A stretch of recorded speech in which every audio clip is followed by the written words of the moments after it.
Hello, everybody. My name is Elle, and thank you so much for tuning into my podcast called A Quiet Voice, where I talk about the thoughts and opinions that went through my mind as an introverted Gen Z. Today, on this episode, I would actually like to talk about the topic of language learning.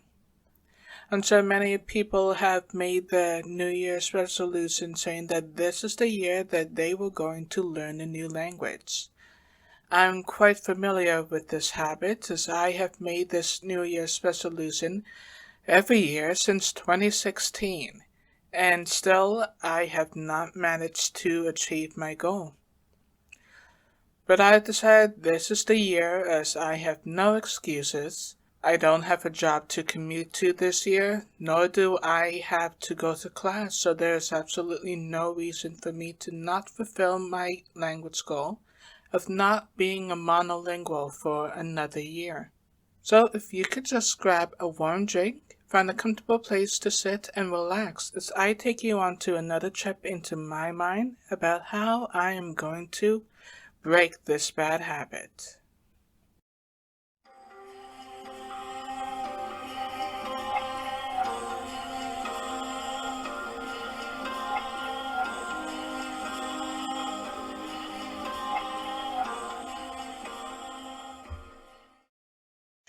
Okay, so the topic of languages and language learning. Languages are something that I've been interested in since the summer before I started university. At that point, I was bored and I needed something to do, but I didn't know what. I had already tried the whole learning a musical instrument thing, of which I do intend to talk about in a future episode. Long story short, I have gotten my parents to buy me 3 different musical instruments, and I can say that I am not an expert at any of them. Did I learn how to play some of them? Yes. Was I okay? I think that depends on what your definition of okay is. Did I learn how to play some of them without squeaking or creating something that cannot be described as music? Yes, I did make it past that level, and I could actually play some songs in 2 of those 3 instruments, but I was not, say, a musician in any of those instruments. So I was not inclined to go that route again and try out a 4th instrument. No, I decided this time I was going to learn a skill that should be able to help me get a job in the future. I decided that I was going to learn a language. And so I spent about a week racking my brain around what language I would like to learn. I watched videos on YouTube and became familiar with Google Translate as I would type in random sentences and listen to how they would be pronounced to try and figure out what language was pleasing to me and which one could I picture myself speaking.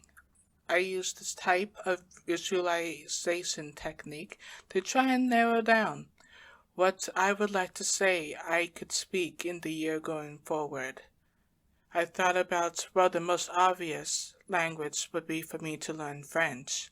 Here in Canada, English and French have equal status, and though I do live in Ontario, which is not the most French-dominant province, it is still the required language for a lot of the government/bilingual positions here.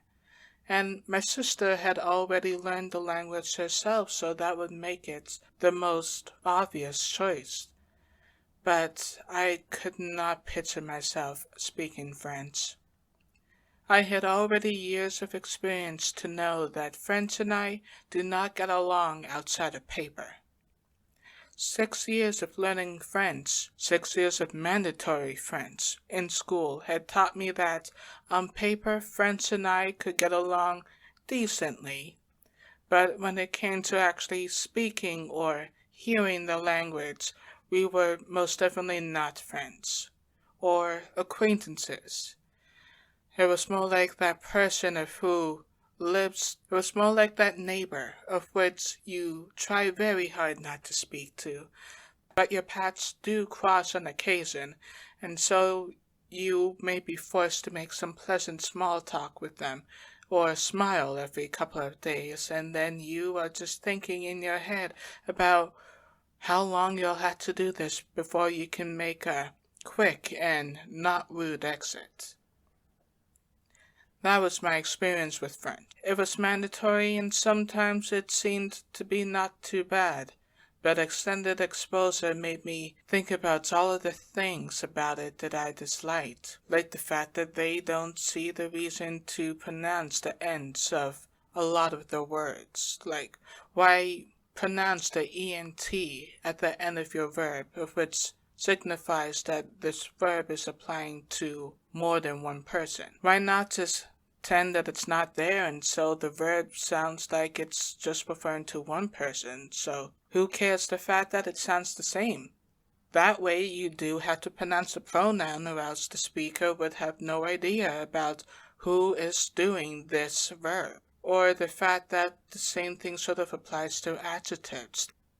None of that seemed appealing to me, so I looked elsewhere despite my family's encouragement to choose the most useful language for a Canadian to learn. I became a little frustrated when searching the list of useful and somewhat viable languages for me to learn. It seems like the languages of which sounded the most appealing to me were not very useful, or at least not thought of as being very useful to learn. Languages like Dutch and Danish and Norwegian sounded best to my ears, and the grammar seemed quite straightforward and manageable for me to learn on my own. But then you think about the small population of the speakers of that language and the fact that most of them have a somewhat decent grasp on the English language themselves. So if you ever did run into a Dutch speaker, chances are they will not bother to let you struggle with your Dutch, and more so just switch to English so that you can have a complete conversation and they get to flex their English skills, which far surpass your Dutch skills. There were other languages that sounded pleasing to my ear as well, one of them being Romanian, and I quickly found out that although Romanian pop music is plentiful, finding reading material was far more difficult, and thus making it all the more reason for me to look past it to find my golden language that would be my first foreign language to add to my belt. No, I kept looking, and then I made a compromise with myself. The most useful languages appeared to be the Romance languages, of which Spanish and perhaps Portuguese would be a useful choice for me, and of course it's into the Level 1 group of foreign languages, which means that it's among the easiest for us to learn as native English speakers. But for some reason, the whole concept of verb conjugation and tenses seemed very unappealing to me, and I sort of just kept listening until I finally settled on a non-romantic language of which would be useful but seemed manageable, of which that led me to settle on German.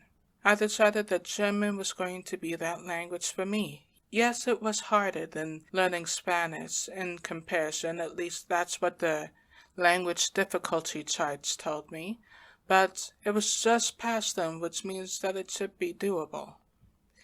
And German has the reputation of being such a harsh language, but when I listened to German, I heard a language that was quite amusing and had so many ups and downs and throatal sounds to just make sure that it sounded unique and stood out from all of the other languages surrounding it. So I spent the next year and a half studying German. I got introduced to Duolingo. I spent a great deal of time on Google Translate to try and familiarize myself with the vocabulary that I wanted to learn. I downloaded tons of German music, mostly German rap, of which I found to be quite an eye-opener after hearing just English music at that point. And I found that I enjoyed the music to a degree more than I did the music I listened to growing up. It was something different and and at that point different was good. But like most things that I end up starting, I had little to show for my efforts after some time passed. It took me about 3 months for me to realize, oh, German has cases. That fact didn't occur to me for 3 months, despite the fact that me typing in different sentences into Google Translate, how the endings of the noun would change as I would type in different kinds of sentences, but I never really thought about why that was happening. And then I thought, oh well, I'll just learn these cases then. Again, German was just a Category 2 language, so it was still doable despite having the cases. I completed my Duolingo every day without fail, and I was constantly acquiring new vocabulary. I had amassed a large vocabulary, but a year and a half in, I still could not speak any German. No, I could not utter more than just a basic, like 3-worded sentences. And although when I listened to music, I could pick out words of which I did know, so I could get the gist of it. I could pick out the words that I did know and get the gist of what was happening, but I couldn't really say that I understood it. And with that came the realization that I actually had not been learning German. I had been studying words of German, but the grammar of the language of which would have led me to be able to say truthfully that I was learning German was completely absent from my mind. So I gave up on learning German and turned to see what else Duolingo had to offer me, as it was free and it was fun. I saw no reason to why I should stop it. For the rest of my time in university, I bounced around from one Duolingo course to the next. I tried out all of the courses of which used the Latin alphabet at some point for some amount of time. The most amount of time I spent, of course, went to those small, not useful languages of which I kept going back to after some period of time. Norwegian, Danish, Dutch, Swedish. From time to time I would even pop into Romanian. Or when I was feeling a kick of, come on, you need to learn a useful language, I would end up in Italian or Portuguese. Towards the end of my university studies, I then would push myself a little bit harder, saying, come on, just learn some French or learn some Spanish, because these are the languages of which would actually be of use to you with your degree in international business.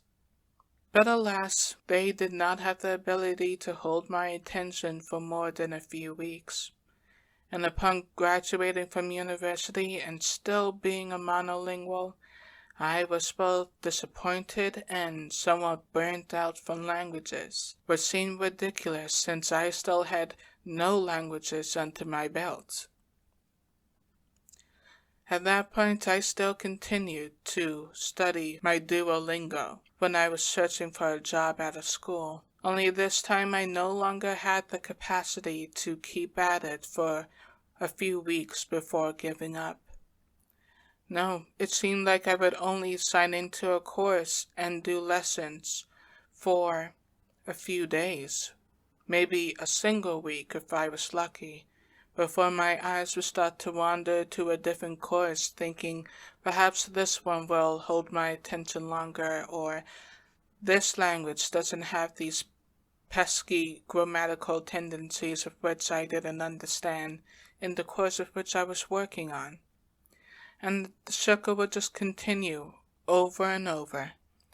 I would study one Duolingo course, get frustrated or bored with something, and then sign into a next Duolingo course. And eventually I would make my full circuit back until I was once again back into a Duolingo course I had done and given up before. But enough time had passed that I lost the vocabulary and grammatical knowledge that I previously had. So I would set the course back to the beginning and then start again. And in the beginning it would be great. I would already retain the basic knowledge and make it up to the 4th or 5th level of that language course without issue. And then the issue would begin as I would begin with new lessons that I had not previously done. This is the cycle of how I find myself in 2021, still a monolingual, and seemingly no closer to achieving my language learning goal. It was before I started my first year of university during the summertime that I discovered that there was actually a group around the world which identified themselves as being polyglots. And these were the people who learned multiple languages, spoke multiple languages, and enjoyed doing it. And I thought that was the most amazing thing. These are people who learn languages from all around the world, and a lot of them would travel, being able to actually use the languages that they then learned. Some of them made it their whole career to learn languages and to use them, such as being an interpreter or being language teachers, and I thought that's really nifty. I will watch videos of different polyglot conferences or gatherings that happen throughout the years and listen to the lessons and the lectures of which these polyglots have put on for their fellow polyglots. And I wanted to be a part of that group too. The only issue is I still have not tackled that second language. And at this point, I was starting to wonder if I ever would, as it seems like my attention for them has decreased so much. But 2021 is the year for change, or at least that's what I've dubbed it, considering my circumstances. I am doing things this year that are out of my comfort zone, things that I never thought I would do, some things that I didn't want to do. But that is what 2021 is for. So, with one goal still unchecked from my belt after years of New Year's resolutions, this is going to be the year that I will learn an additional language. And in order to achieve my goal, I will forget about that nagging voice in my head which says, this language is not necessary. This language isn't useful. What are you going to do with this language? Why even bother? Oh look, there's this thing of which you don't understand about this language of which is not useful. You should move on. I am going to ignore that voice, and I will push through to learn another language. Now with all of that build-up, you're probably wondering, so what's the language I'm going to learn? And you'll probably think it's going to be one of those small languages of which I mentioned that I keep going back to. But instead, there is one language that I left out, of which I keep going back to. And that would actually be the artificial language of Esperanto. Yes, this language is constantly being hated upon, some by non-polyglots and some polyglots alike, saying, why waste your time with the artificial language when there is no country of which uses it? Why bother with this language of which there are only going to be a small group of people who speak it in any given country, so what's the use of it? And yes, they acknowledge that people have said that it makes it easier to learn foreign languages going forward, but you could just dedicate that time to learning the actual foreign language. Once again, these are the voices of which I've decided to ignore. This is 2021, and I am going to learn a language of which I have interest in and that I believe I can wrap my head around on my own. So I am going to learn Esperanto. I already had an Esperanto book in my room because I had previously attempted it. I have had this book onto my bedside table for about 3 years already, and I have still yet to get through it. The book is called Esperanto, Learning and Using the International Language by David Richardson. I had bought this book off of Amazon, and I intended to use it a few years back to help make French more manageable. I had gotten through the first 10 lessons of the book, of which I had decided that that was enough, and I should be able to start learning another foreign language now, with my time spent in Esperanto. That turned out to not be the case, and so this time I have decided that I will get through the entirety of the book, and I expect to be able to reach intermediate status in the next 3 months. So I'm starting the countdown from now, from the beginning of March, from March 1st to June 1st, to represent my 3 months of learning Esperanto, of which I expect to reach intermediate status. And I will hold true to my goal, because this time there is nothing there to distract me, and I am not going to listen to the pesky little voice which tells you that this language isn't worth your time. Esperanto would be my first step into becoming a polyglot, as I still have not lost hope that I will one day be able to join that community. It's never too late to start learning a language, or to start learning any new skill for that matter.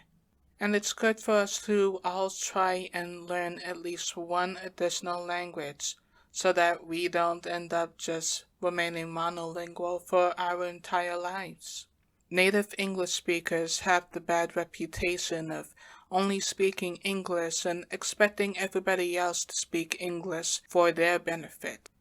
Americans and Brits, Australians are well known for only speaking English, and so when they travel abroad, the people of those countries are often rolling their eyes at their arrogance to look down at the people of that country who do not speak English because it's not their language.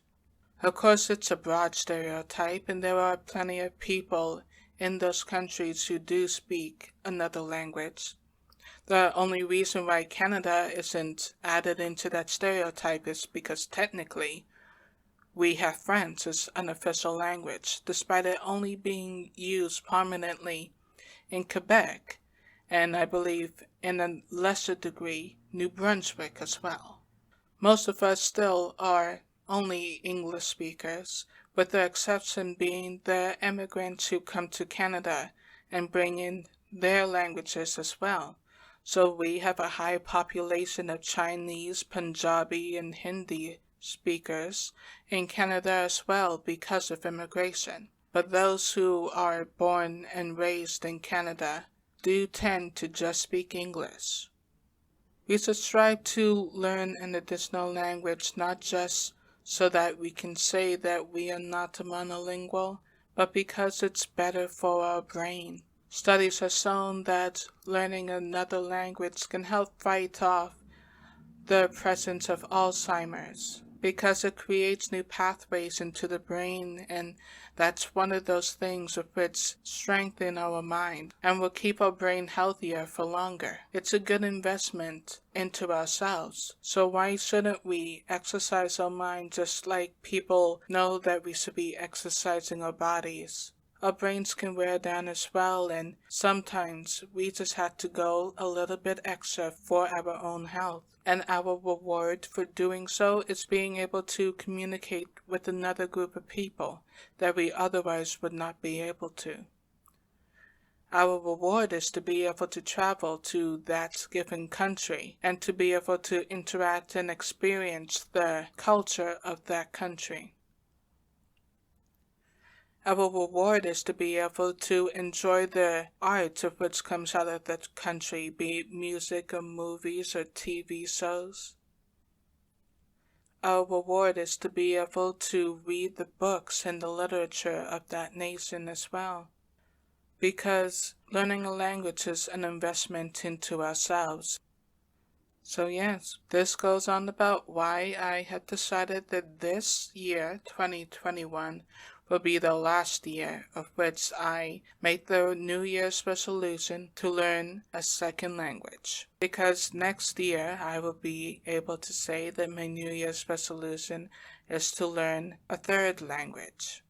The first 3 months will be about being able to carry a conversation and get to a decent level so about a B2 level, and then for the rest of the year refining it so that I would be able to say that I was at a C1 or a C2, because at that point I would be able to fully comprehend the language, to know all about the grammatical rules of which goes beyond the typical all nouns end in O and all adjectives end in A, to learn how you can add in these different prefixes and suffixes to create whole new words. And I'll be into a state of mind of which I would feel confident and fully understand the new grammatical rules I would be introduced to when learning that third language. And I know at that point the level of pride that I'll feel will be well worth the future struggles and agitation that I know for a fact that I will be enduring in the months going forward. And so that sounds like a good place to wrap up. Thank you so much for listening to my explanation of why 5 years later I am still a monolingual and why this year will be the year that I change it. Thank you so much for your time for listening, and I hope that you would tune back once more as I take you into another journey into my mind here at A Quiet Voice.